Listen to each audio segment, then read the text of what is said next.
Buenas tardes, profe. Soy Valeria Ortega de Sexto G y a continuación le voy a presentar lo que es mi cuadro comparativo.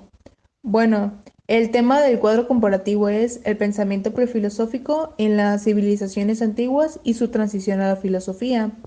Y el principal objetivo que tiene este cuadro es de conocer las definiciones de lo que es mito y filosofía, además de entender y comprender las características que tiene el pensamiento prefilosófico y cómo éste hace su cambio o su transición a la ciencia de la filosofía. Empezando con las definiciones de mito y de filosofía.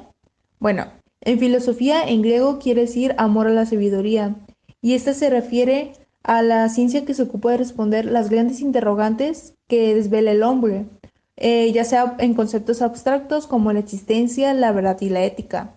En cambio, un mito, bueno, la palabra mito viene del griego igual y quiere decir cuento relato, y como su nombre lo dice, su proveniente, este es un relato tradicional en el cual usualmente relata acontecimientos extraordinarios o fantásticos, involucrando a seres sobrenaturales, como podría ser los dioses y los monstruos. Pasándonos a lo que es el pensamiento prefilosófico y al pensamiento filosófico. Bueno, empezando con el pensamiento prefilosófico, este es un tipo de pensamiento en el cual surgió antes de la filosofía y fue un pensamiento en el que se tenían los humanos o los pueblos originarios de antes. Con este trataban de buscar las verdades y explicaciones de diversos aspectos de su vida, en el cual ellos lo consideraban como fenómenos o como casos inusuales que pasaban día a día. El pensamiento prefilosófico se divide en tres tipos de pensamientos, que tenemos lo que es el pensamiento mítico, el pensamiento mágico y el pensamiento religioso.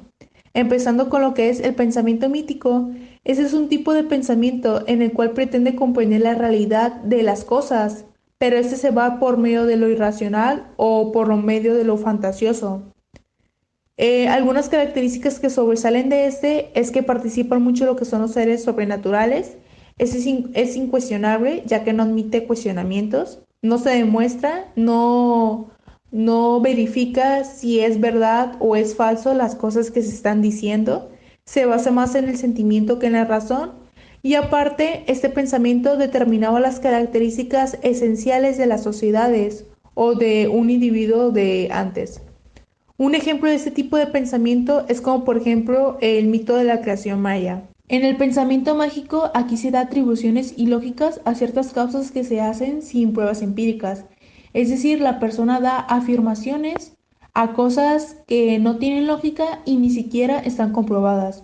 Una de sus características importantes de este es que aparece el delirio y también se utiliza mucho lo que es la superstición, aparte de que está muy basado en las percepciones psíquicas subjetivas del individuo.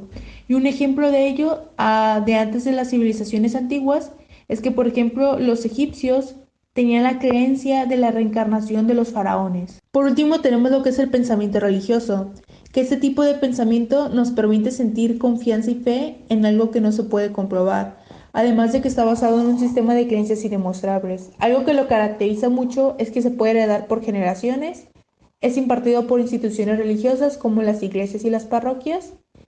La fe es la fuerza motriz que le da origen y aparte de que se considera dogmático.